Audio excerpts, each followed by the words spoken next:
अभी वो हो गई थोड़ी, पहले ठीक आ रही थी। हाँ जी, आ गए, आप दिख भी गए। आपकी वॉइस गायब हो गई अभी, पहले आ रही थी। कुछ ईयरफोन्स यदि आपने लगाए उनको हटा दीजिए। नहीं नहीं, ओके, ठीक है। फिर क्या हो गया? एक बार रीजॉइन कर सकते हैं कट करके दोबारा, उससे हो जाए शायद।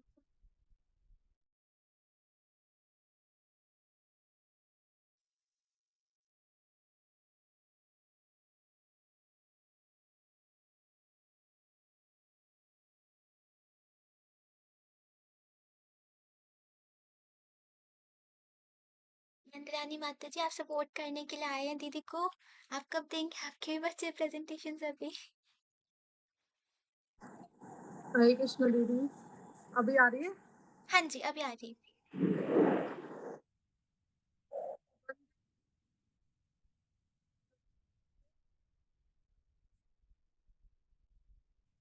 एक मिनट, ये क्या हो रहा है? अब हरे कृष्णा बोलते तब आवाज आती है, उसके बाद गायब हो जा रही है। दीदी आप ऐसा करिए, थोड़ी देर में बोलते हैं ना। अच्छा, पेज तो आप ही शेयर कर रहे हैं। फोन हाँ, पकड़ के पकड़ के कर रखना लीजिए, लग रहा है वो फोन रखने से ना दब रही है आवाज शायद। ठीक है, फोन ऐसे पकड़ कर के लीजिए। रखिए दीदी। वंदे हम श्री गुरु श्री उत्पदे कमलम श्री गुरु वैष्णवांस श्री रूपम साग्र जातम सैगन रघुनाथान्वितम तम संजीवम शावधितम शावधूतम परिजन सहितम कृष्ण चैतन्य देवम श्री राधा कृष्ण पादान सहगन रघुनाथान्वितम ललिता श्री विशाखा निविन्ताश्च ओम अज्ञानतिम्रान्धस्य ज्ञानञ्जनशलाकया चक्षुरुन्मीलितं तस्मै श्रीगुरुवे नमः। वाञ्छाकल्पतरुभ्यश्च कृपा सिन्धुभ्य एव च पतितानां पावनेभ्यो वैष्णवेभ्यो नमो नमः। नित्यानन्द नमस्तुभ्यं प्रेमानन्द प्रदायिने कलो कल्मषनाशाय जहान्वापते नमः।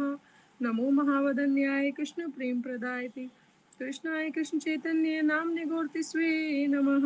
हे कृष्ण करुणा सिंधु दीन बंधो जगतपते गोपेश गोपिका कांत राधा कांत नमस्तुते तप्त कांचन गौरांगी राधे वृंदावनेश्वरी वृषभानुसुते देवी प्रणमामि हरिप्रिय वृंदाय तुलसी देवी प्रियाय केशवच कृष्ण भक्ति प्रदे देवी सत्यवते नमो नमः। श्री कृष्ण चैतन्य प्रभु नित्यानंद श्री अद्वैत गदाधर शिवासादि गौर भक्त वृंद हरे कृष्ण कृष्ण कृष्ण हरे हरे हरे राम राम राम हरे हरे। सर्वप्रथम मैं अपने गुरुदेव ओम विष्णुपाद अष्टोत्तर सत सत श्री श्रीमद भक्ति वेदांत श्रीधर गोस्वामी महाराज जी के चरणों में अनंत कोटि दंडवत प्रणाम करती हूँ। तत्पश्चात उपस्थित वैष्णव वैष्णवी को दंडवत प्रणाम करती हूँ। आज का विषय है चैतन्य महाप्रभु और महामंत्र। तो आज से पूर्व 539 वर्ष पहले का कुछ स्थिति ऐसी थी कि उस समय मुगलों का राज था और हर तरफ बहुत ज़्यादा स्थिति खराब थी। जैसे कि बलि प्रथा होना, गौ हत्या होना, हर तरफ बहुत ज़्यादा पाप कलमश भरा हुआ था। और जो भक्त लोग थे वो बहुत ज़्यादा छुप छुप कर भक्ति किया करते थे। तो उस समय क्या हुआ कि जो ना कभी भगवत कथा होती, ना चर्चा होती, ना कोई कंठी पहनता, ना कोई तिलक लगाता।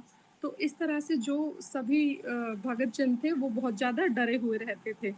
उस समय पे वेस्ट बंगाल में भी ऐसे ही स्थिति बहुत ज़्यादा खराब होने लगी। वहाँ पे भी कुप्रथा, बलि पशुओं की बलि देना, ये सब बहुत ज़्यादा मतलब हर तरफ पाप और कलमश भरा हुआ था।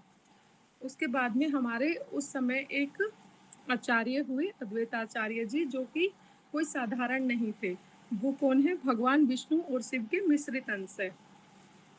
तो उस समय उन्होंने देखा कि हर तरफ पाप ही पाप बढ़ा हुआ है, कलमश बढ़ा हुआ है। तो ये सब देख के उन्हें बहुत ज़्यादा क्रोध आया और जो हम जैसे जो बद्ध जीव है उनको देख के उनको बहुत ज़्यादा दया भी आई कि इनका कैसे कल्याण होगा, क्योंकि ये तो बस पाप में ही लिप्त है सभी।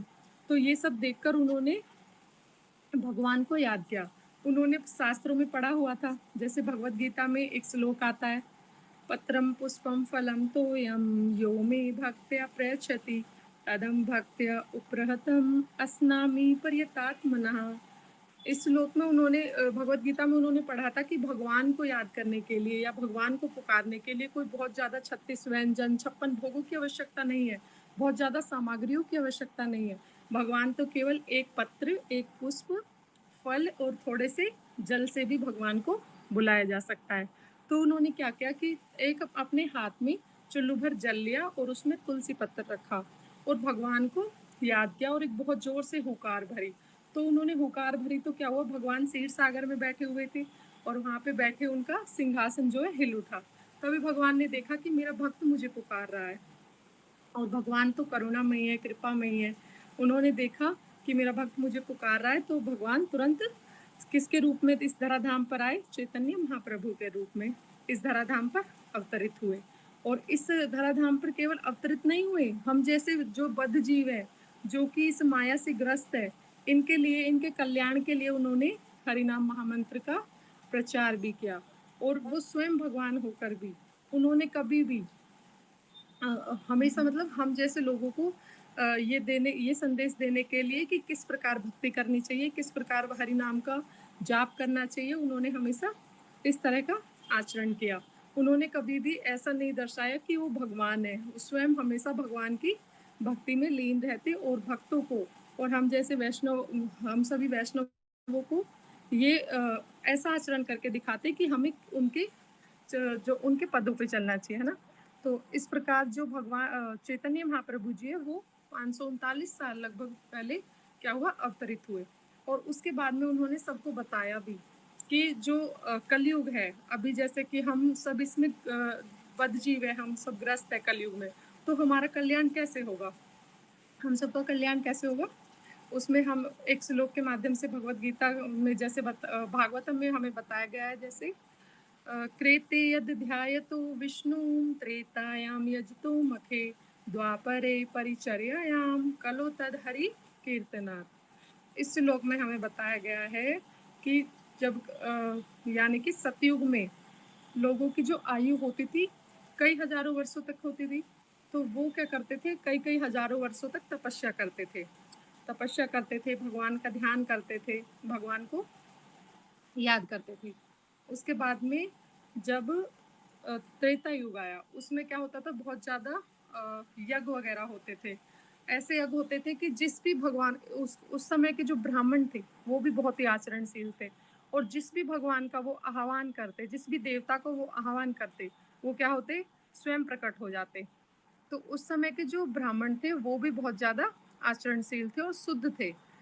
लेकिन अभी तो ऐसे जो ब्राह्मण है वो शुद्ध नहीं रहे, कुछ ब्राह्मण शुद्ध है लेकिन कुछ ब्राह्मण शुद्ध नहीं रहे, है ना? उसी प्रकार उसके बाद में द्वापर युग में भगवान के श्री विग्रह की पूजा अर्चना करते थे, पूजा अर्चना करते थे। उनके बहुत ज़्यादा मतलब कि धन धन वगैरह जो मनुष्य होते थे वो श्री विग्रह को मंदिरों में बनाने में लगाते थे। जैसे कि आज भी हम देखते हैं बहुत सारे मंदिर है जिनमें बहुत ज़्यादा सोना मिलेगा, हमें स्वर्ण मुद्राएं मिलेगी। वो किस लिए मिलेंगी? क्योंकि वो बहुत ज़्यादा पहले जो सभी लोग होते थे वो क्या करते थे, अपने सभी धन को पूजा अर्चना में भगवान के विग्रह में लगाते थे, भगवान के विग्रह में लगाते थे। तो इसी प्रकार लेकिन आज का जो मनुष्य है वो अपने धन को इस विग्रह में भगवान की सेवा में खर्च करने के लिए खर्च करने का सोचता भी नहीं है, मतलब खर्च करना तो बहुत दूर की बात है। तो आज का जो मनुष्य है वो बहुत ज़्यादा बीमारियों से ग्रस्त है और बहुत ज़्यादा उसे वो शारीरिक परेशानियां हैं और इतनी किसी की अब जो है आयु भी नहीं रही, लगभग 100 वर्ष या उससे भी कम अब की जो आयु है उसमें भी बहुत ज़्यादा बीमारियों से वो ग्रस्त है आज का मनुष्य। तो क्या होता है कि इतना किसी के पास समय नहीं है कि बहुत ज़्यादा ध्यान कर सके, तप तपस्या कर सके या फिर यज्ञ भी करवाए, तो इतने कोई शुद्ध ब्राह्मण नहीं है। उसके बाद में श्री विग्रह की पूजा अर्चना करे तो इतना धन भी अगर किसी के पास है तो वो लगाना नहीं चाहता। क्यों? क्योंकि कलयुग की जो बुद्धि है ना वो हमारी इस प्रकार हो रही है। उसके बाद में तो चैतन्य महाप्रभु जी ने और हमारी जो भागवतम है, इसमें हमें क्या बताया गया कि केवल ये सब कार्य ना करके कलयुग में केवल और केवल हरिनाम की महिमा से या हरिनाम करने से ही मनुष्यों का, हम जैसे बद जीवों का कल्याण हो सकता है। तो उसके बाद में जैसे एक श्लोक आता है श्रीमद् भागवतम का 12वें अध्याय का 3रे अध्याय का 51वां श्लोक है। उसमें भी हमें भागवतम का उसमें भी हमें बताया गया है कि हाँ जी, उसमें भी हमें बताया गया है कि कलेर दोष से निधि राजन हस्ति हे को महान गुणा कीर्तना देव कृष्ण से मुक्त संज्ञ परम रिजेत। यानी कि इसमें बताया गया कि जो कलयुग है उसमें बहुत ज्यादा दोष है, वो कलमश से भरा हुआ है, लेकिन एक महान गुण इसमें है। और वो महान गुण क्या है कि केवल हम जैसे बदजीवों का या फिर जो बड़े से बड़ा पापी भी है, यदि वो हरिनाम का सहारा लेता है तो उसका भी कल्याण हो जाएगा। तो ये हमें इसमें बताया गया। उसके बाद में हमें भागवतम में भी ये बताया गया। उसके बाद में जैसे एक चौपाई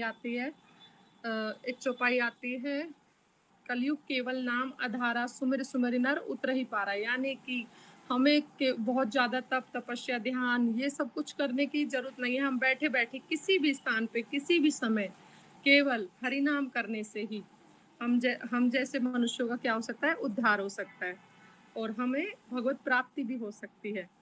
क्योंकि अगर हम जब भगवत प्राप्ति कैसे होगी, जब हम अपने सारा समय क्या करेंगे, हरिनाम करते रहेंगे। हरिनाम करने के बाद में जब हमारी अंत समय आएगा हमारा, उसके बाद में यदि हम भगवान को स्मरण करते हैं, जैसे कि भगवत गीता के 8वें अध्याय के 6 श्लोक में हमें बताया गया है, यम यम वापि स्मरन भावम तजति अन्ते कलेवरम तम तमेवेति कौन्तेया सदा तद भाव भाविता। यानी कि अंत समय में मनुष्य जिस भी अवस्था का स्मरण करता है वो उसी अवस्था को प्राप्त हो जाता है। इसमें हमें इस श्लोक में हमें ये बताया गया, यानी कि जब हम पूरे अपने समय में भगवान के हरिनाम का सहारा ले लेंगे और हरिनाम करते रहेंगे, उसके पश्चात क्या होगा, अंत समय में भी हम भगवान को स्मरण करेंगे और भगवान को स्मरण करने के कारण क्या होगा कि हमें भगवत प्राप्ति आसानी से हो सकती है। तो बहुत ज़्यादा तप तपस्या ध्यान या फिर बहुत ज़्यादा धन हमें खर्च करने की आवश्यकता नहीं है। हम केवल कलयुग में क्या कर सकते हैं, हरिनाम का सहारा लेकर भी भगवत प्राप्ति कर सकते हैं। यानी कि हम सभी बदजीवों का कल्याण सिर्फ हरिनाम के द्वारा हो सकता है। जैसे शिक्षा अष्टकम में चैतन्य महाप्रभु जी ने बताया कि एक श्लोक के माध्यम से हमें बताया, वो श्लोक मुझे अभी याद नहीं आ रहा है। कोई बात नहीं, आप सीधा अर्थ बता दीजिए। ठीक है, मैं कि उन्होंने अपने सभी, भगवान ने क्या किया, अपने सभी रूपों को, अपने सभी रूप और उनकी जो जितनी भी शक्ति थी उसको अपने नाम में केवल अवतरित कर दिया। यानी कि भगवान के रूप गुण लीला और उनकी सर्व शक्ति को नाम में उन्होंने अवतरित कर दिया। इस श्लोक में हमें बताया गया कि यदि हम केवल भगवान का नाम लेंगे तो उससे भी हम जैसे बदजीवों का कल्याण हो जाएगा। तो हमें क्या करना है, भगवान का नाम निरंतर जप करना है। और भगवान के नाम भी कई प्रकार के होते हैं।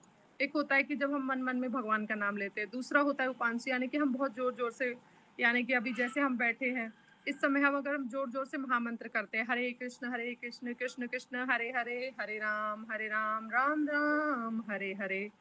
यानी कि इस समय में हमारे पास जितने भी छोटे छोटे जीव जंतु उपस्थित है, जिसके भी कानों में ये महामंत्र जाएगा उन सबका भी कल्याण होगा। तो क्या है, महामंत्र का जो है इतना वो है कि हम जब भी जपते हैं इसे तो इससे सभी का कल्याण होता है और हमारा तो कल्याण होगा ही होगा। यदि हम हमारे आसपास जितने भी जीव जंतु बेचारे जो होते हैं, जैसे कि पशु पक्षी है, ये क्या कर सकते हैं, ये नाम जप नहीं कर सकते, लेकिन यदि हम उनके पास बैठ के भी नाम जप कर रहे हैं और उनके कानों में भी ये जा रहा है तो क्या होगा, इससे उनकी भी सुकृतियाँ बनेंगी और उनका भी कल्याण हो जाएगा। तो इस प्रकार हम सभी को क्या करना चाहिए, हमेशा अपने वैष्णव जनों की जो उनकी वाणी है उन पर चलना चाहिए, जो उन्होंने हमें उपदेश दिए उन पर चलना चाहिए और हमें हमेशा महामंत्र करना चाहिए और सभी को महामंत्र का जाप करते रहना चाहिए निरंतर। हरे कृष्णा। इतना ही कह के मैं अपनी वाणी को विराम देती हूँ। क्षमा कीजिए, त्रुटि के लिए क्षमा कीजिए।